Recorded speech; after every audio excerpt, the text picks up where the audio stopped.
Исәнмесез, туры эфирда яңалыклар чыгарылышы, студияда Роза Хабибуллина. Иң элек бүгенге тапшыруның төп темалары хакында. Юл булмау кайчанга кадәр дәвам итәр. Алыш илне халкы авыл җитәкчелегенең битараф булуыннан зарлана. Ел ачышы, уңышлы старт, инновацион бизнес номинацияләре.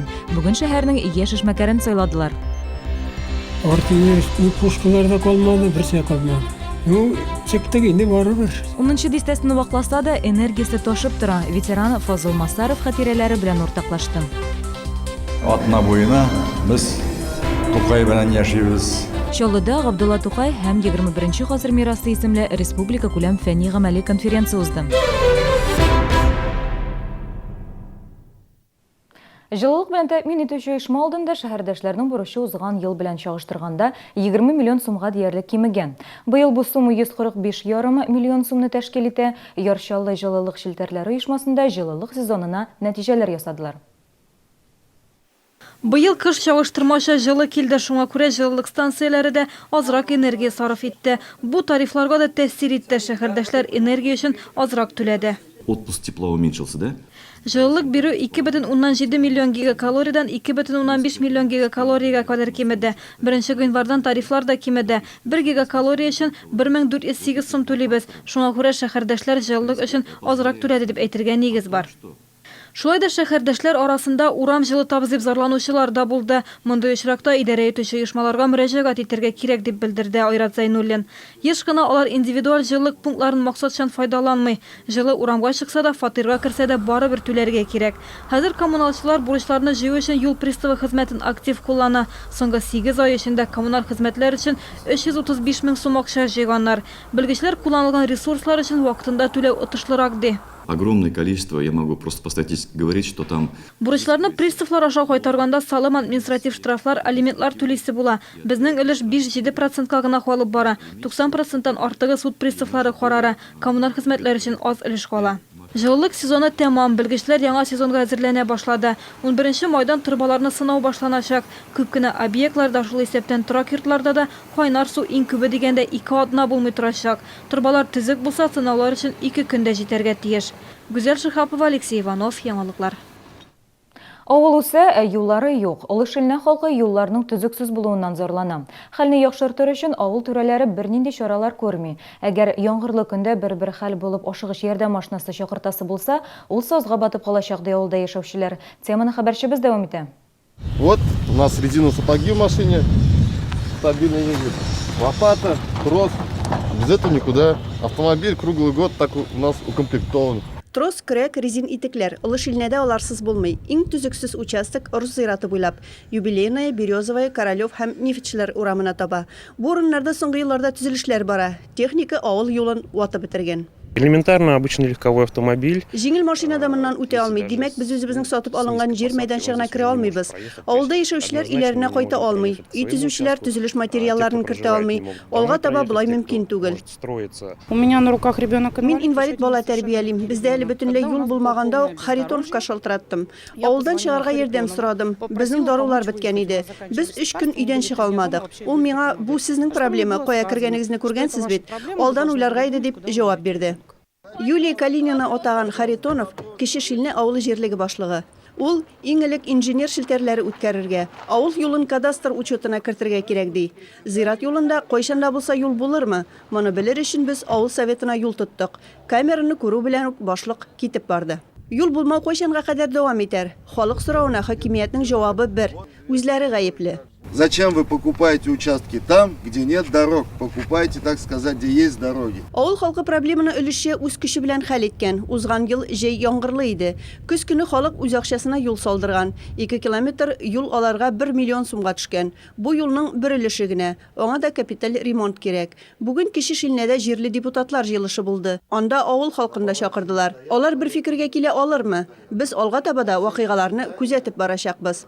Илсия Валиуллина, Гүзәл Хабибуллина, яңалыклар. Бүген яңа шәһәрдә урнашкан 26-15 йортында янгын чыкты. 5-нче подъездның ишегенә ут капты. Коткаручыларны биредә яшәүчеләр чакырткан. Янгын сүндерүчеләр берничә минут эчендә килеп җитсә дә, яшәүчеләр янгынны сүндереп өлгерә. Хәзер янгын чыгуның сәбәпләре ачыклана. Алдан фаразлаулар буенча ишеккә ут төрткәннәр яки электр үткәргечләрдә кыска ялганыш булган. Магазинға барыға шыққаш, астыққа этажға түше башлагач, төтен исе сиздім. Соңынан түбәнгә төшеп җиткәч, ишек янганын, ишекнең пенопласты янганын күрдем. Ул дөрләп яна иде, ут булып, анда килешле түгел иде. Беренче катта янгын чыгу аркасында бинадан чыгу мөмкинлеге юк. Монда очракта нәрсә эшләргә? Коткаручылар автомеханик техникумында укучы студентлар өчен мастер-класс күрсәтте. Иртәгә республикада янгын сүндерүчеләр үзләренең һөнәри бәйрәмен билгели. Шул уңайдан алар шәһәрдәшләргә үз эшләрендә булган кайбер серләрне ачты. Горит первый этаж, магистральный 36, есть пострадавшие. Янгынны узып баручы студент күреп ала, ул тиз арада коткаручыларны чакырта. Бина түбәсендә зыян күрүчегә ярдәм күрсәтергә кирәк. Ул үзе баскыч буенча төшә алмый. Шуңа күрә коткаручылар аңа бауга тотынып төшәргә ярдәм итте. Шунлыкта бернинди янгын да булмады. Шул рәвешле коткаручылар студентларга үзләренең көндәлек эшләрен күрсәтте. Я узнал, как работает. Мин янгын сүндерүчеләрнең ничек эшләгәнен күрдем. Аларның транспортында нәрсәләр бар икәнен, җайланмаларны ничек кулланырга кирәклеген сөйләделәр. Бик кызык булды. Всегда чтобы вовремя Янгын сүндерүчеләр вакытында килсеннәр иде. Төрле очраклар була бит. Күпчелек очракта янгын чыгуда кешеләр үзләре гаепле. Янгын сүндерү бүлегенә студентларны юкка гына чакырмадылар. Коткаручылар шул рәвешле үзләренең һөнәри бәйрәмнәрен билгеләп үтә. Ул иртәгә узачак. Кем белә, бәлки студентлар арасында киләчәктә хезмәттәшләре булырга теләүчеләр дә бардыр. Мондай чараларның файдасы бик зур. Бу студентларга бик файдалы дип әйтергә кирәк, һәм без үзебез дә свои навыки совершенствуем. Шул ук вакытта бу безнең үткәрелә бу беренче май бәйрәмнәре алдыннан Студентларга янгын сүндерү бүлегендә күрсәттеләр. Янгын турында сигнал килеп ирешкәч, коткаручыларга җыенырга 1 минут вакыт бирелә. Шәһәр буенча хәрәкәт итүгә 10 минуттан артык вакыт китмәскә тиеш. Юлда исә бөкеләр һәм башка көтелмәгән хәлләр килеп чыгарга мөмкин. Аеруча табигатьтә булган янгыннарга тиз генә барып җитү авыр. Шуңа да коткаручылар май бәйрәмнәрендә куркынычсызлык кагыйдәләрен үтәргә чакыра. Соблюдать мер пожарной безопасности. Янгын куркынычсызлыгы кагыйдәләрен үтәргә кирәк. Аеруча шашлык әзерләгәндә, ачык урында учак ягу катгый тыела. Урманнарда, коры җирдә бигрәк тә. Кагыйдә бузучылар өчен штрафлар каралган, аның күләме физик затлар өчен 4000-гә кадәр, җаваплы җитәкчеләргә 30 000 сум, юридик затларга исә 250 000 сумга кадәр билгеләнгән. Фәридә Сабирҗанова, Елена Камалова, Тимур Ахметнов, Яңалыклар. Ел ачышы уңышлы старт инновацион бизнес номинацияләре. Бүген шәһәрнең яшь эшмәкәрен сайладылар. Артиллерийский пушкалар да калмады, берсе калмады. Чектәге инде барыбер. 10-нчы дистәсен вакласа да энергиясе ташып тора. Ветеран Фазыл Масаров хатирәләре белән уртаклашты. Атна буена без Тукай белән яшибез. Чаллыда Габдулла Тукай һәм 21-нче гасыр мирасы исемле республика күләм фәнни-гамәли конференция узды. Магазины цветов и подарков «Веранда». Всегда свежесрезанные цветы, комнатные растения, а также игрушки, подарки и сувениры. Оформление свадеб, декор любой сложности. Доставка цветов и подарков. Работаем круглосуточно. Остановка «Центр», дом 4301 и остановка «Пединститут». С 6 по 12 июня приглашаем в летний танцевальный лагерь на горнолыжной базе Федотова. Педагоги лагеря – звездные участники проекта «Танцы на ТНТ». Успейте приобрести путевки по выгодным ценам. Телефон 8 927 475 0029. Только этим летом квартиры от 1 миллиона 830 тысяч рублей в микрорайоне «Берег». Успейте забронировать. Телефон 51 55 71.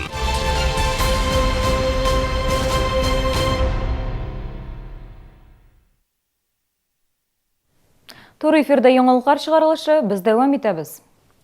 Җиңү бәйрәменә санаулы көннәр кала. Без тамашачыларыбызны бөек җиңүгә зур өлеш керткән шәһәрдәшләребез белән таныштыруны дәвам итәбез. Бүгенге сюжетыбыз герое Масаров Фазыл Вәлиевич. Ул Ростовтан алып Германияга кадәр барып җиткән. Күкрәген 2-нче дәрәҗәдәге орден, батырлык өчен, сугышчан батырлыгы өчен, Будапештны алу өчен, Германияны җиңү өчен медальләр бизи. Безнең иҗат төркемен рух күтәренкелеге белән таң калдырган ветеран турында тулырак алдагы сюжетта.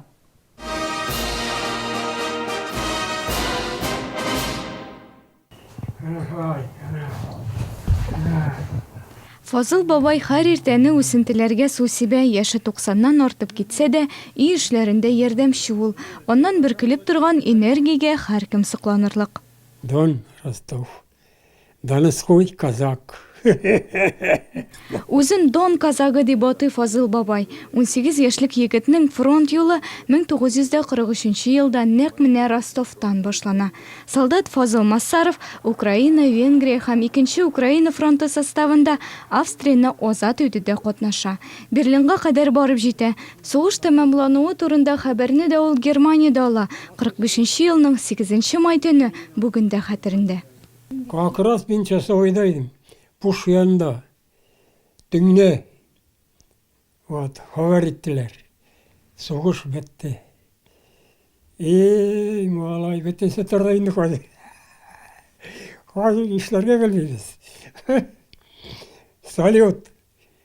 Хәзер пушкага менеп утырдым да хәзер. Кемне сәратып киткәндер, бастым педальгә яшек юк. Фазыл бабай туган ягы Ширмешән районы Коры Шишмә авылына Бөек Ватан сугышы тәмамланып, 2 ел узгач кына әйләнеп кайта. Урал колхозында комбайнчы механизатор булып хезмәт куя. Хатыны белән 4 ул тәрбияләп үстерәләр. Менә инде 4 ел Фазыл бабай Чаллыда яши. Уллары, киленнәре аңа һәрвакыт ярдәмгә килә. Мен киттем Себергә. Мен уже анда 41 ел анда уже торам. Мында мен һәр вакытта кайда берем. Әтием яны елга 2-4 тапкыр кайталым мында, кайтып торам. Ой, уже 2-нче тапкыр кайтып берем мында. Әтием яны туган көнен үткәргә, 1-нче майда, 9-нче майда, 9-нче майны үткәргә, бергә үткәрәбез инде аны. 1 майда Фазыл Массаровка 92 яшь тула. Шуңа да карамастан ветеран күзлексез китап, газета укый, яңалыклар белән таныша. Бер җиңү парадында калдырмый. Быел да 9 май бәйрәмен балалары, оныклары һәм яхшы кәеф белән каршы алачак. Айгөл Юнусова, Алексей Иванов, яңалыклар. Җиңү көне алдыннан игътибарсыз калдырганнар. Ветеранның кабере өстенә чүпчәр ташланган. Санитар 2 айлык кысаларында зиратларда да өмәләр уза. Гес бистәсендә урнашкан зиратта агач һәм ботакларны кесәләр. Әмма бер урында аларны ветеран каберенә өеп калдырганнар.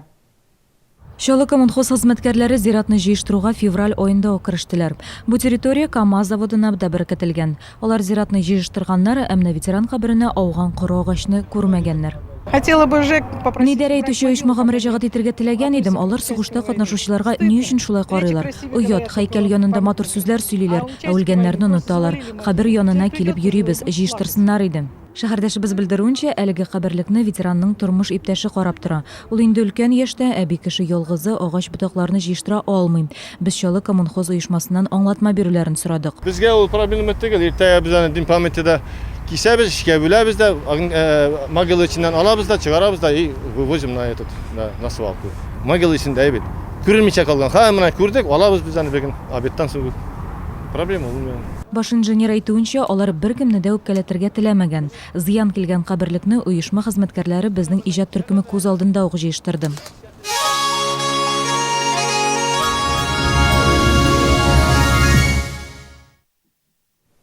Чаллы дәүләт педагогия университетында Габдулла Тукай һәм 21 гасыр мирасы исемле республика күләм фәнни гамәли конференция узды.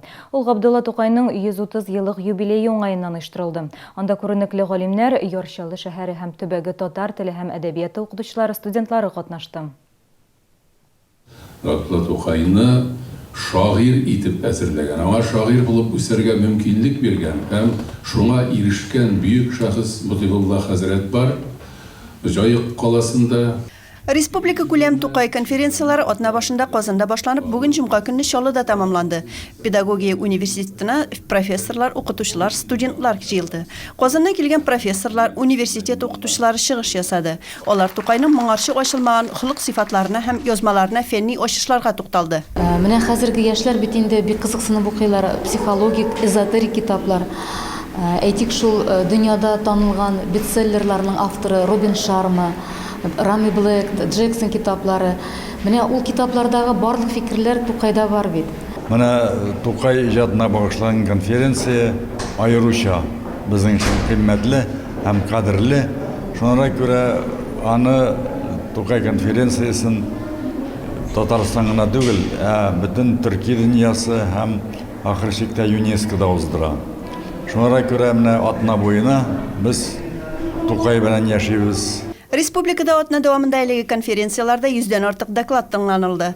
Алар барысы да бөек язучы Габдулла Тукайга багышланды. Бер төркем чит илдән килгән докладчылар Кырлайга барды. Аны үзләре өчен яңа яктан ачты. Кунаклар арасында Төркия, Казакстан, Каракалпак, Алтай, Якутия профессорлары бар иде. Студентлар өчен Казан профессорлары чыгышы аеруча тәэсирләр калдырды. Біз Тукай турында бик күп беләбез, дәресләрдә бик күп өйрәнәбез. Ләкин бик күп әйберне бүген мин монда ишеттем. Шул Галимуллин сөйләгән докладлардан Гаяз Хакый һәм башка язучыларның Тукай иҗатларын ничек бәяләүләре турында мин үземә бик күп мәгълүмат алдым. Фәнни-гамәли конференция кысаларында мастер-класслар да үтте. Университетта укучы студентлар булачак укытучылар өчен Тукай бүген халык педагогикасы башында торучы әдип буларак та ачылды. Илсия Валиуллина, Тимур Ахметов, яңалыклар. Бүген шәһәрнең яшь эшмәкәрен сайладылар. Әлеге бәйге Чаллыда 4нче ел рәттән уздырыла. Ул республиканың яшь эшмәкәре бәйгесенең 1нче этабы. Аның максаты яшь эшмәкәрләрне барлау, аларга ярдәм итү, эшмәкәрнең уңай образын тудыру. Чаллыда 5000-нән артык яшь эшмәкәр, 15000-нән артык яшь шәхси эшмәкәр. Бүген исә аларның саны тагын да тулыланды. Падение спроса, отсутствие поддержки спонсоров, инвесторов со стороны правительства, со стороны администрации, неумение управлять бизнес-проектом, а также неумение работать с детьми-инвалидами и с детьми ограниченными возможностями. Алия Абдуллина үзенең проектын яклый, ул инвалидлар өчен чит телләр мәктәбе ачарга тели. Башлангыч этапта ук бизнесның алга китешенә нәрсә комачауларга мөмкин икәнен дә күрсәтергә кирәк. Ә менә 27 яшьлек Данис үзенең бизнесын хезмәттәшләренә ярдәм итүгә багышлый. Эшмәкәр Коворкинг үзәк оештырган. Бүген аның 3 резиденты бар инде. Это консолидация молодежи, начинающих предпринимателей. Бу яшь эшмәкәрләрне берләштерә торган мәйдан. Арзан аренда белем туклау мөмкинлеге. Яшь эшмәкәрләр ассоциациясе һәм эшмәкәрләр фабрикасы безнең партнерлар.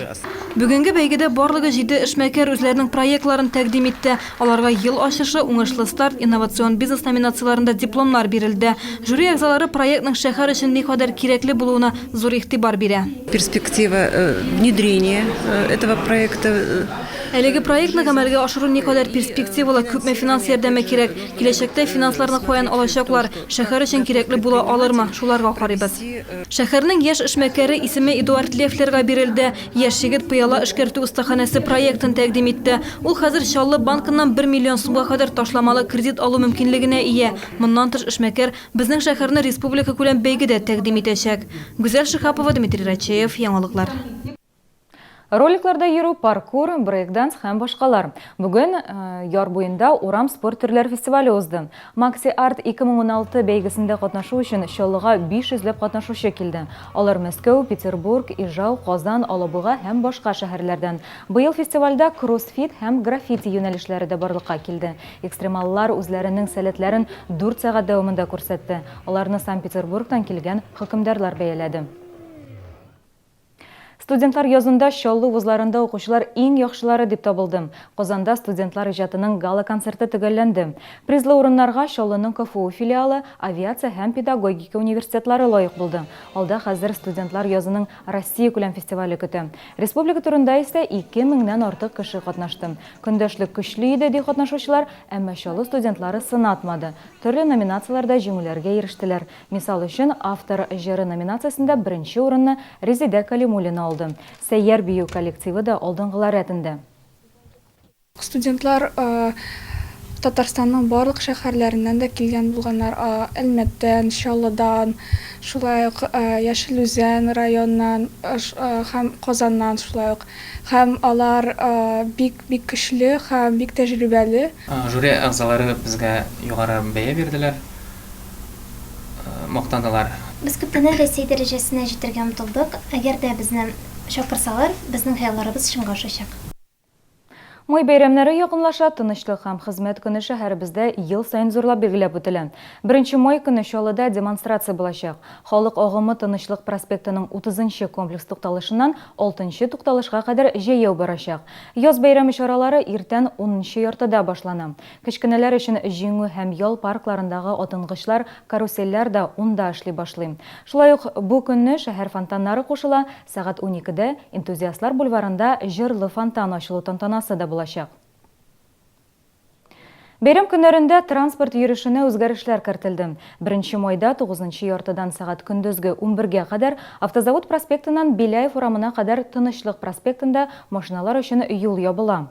2-нче, 3-нче, 31-нче, 26-нче маршрут буенча йөрүче транспорт Сөембикә проспекты аша урап узачак. 1 майдан 10-сына кадәр бакчачыларны нигездә ял көнендәге график буенча йөртәчәкләр. 5 һәм 6 май эш көннәре. 4-10 майда электротранспорт оешмасы ял итә. Бәйрәм көннәрендә табиблар билгеләнгән график нигезендә эшләячәк. 1, 3, 7 һәм 9 майда барлык шифаханәләрдә дә терапевтлар, педиатрлар иртәнге 9-дан алып көндезге 2-гә кадәр кизү торачак. Шулай ук бу вакытта процедура кабинетлары да эшләячәк. Балалар офтальмологлары өчен бәйрәм көннәрендә аерым график төзелгән. Аны сез экраннарда күрәсез. Әлеге медицина учреждениеларында күз табиблары шулай ук иртәнге 9-дан кичке 2-гә кадәр эшли. Олыларга теш табиблары 2-нче стоматология шифаханәсендә, балаларга 1-нче балалар шифаханәсендә хезмәт күрсәтәчәк. Якынлашып килүче бәйрәмнәр белән сезне котлап мин сау булашам. Елларыгыз күңелле үтсен, сау булыгыз.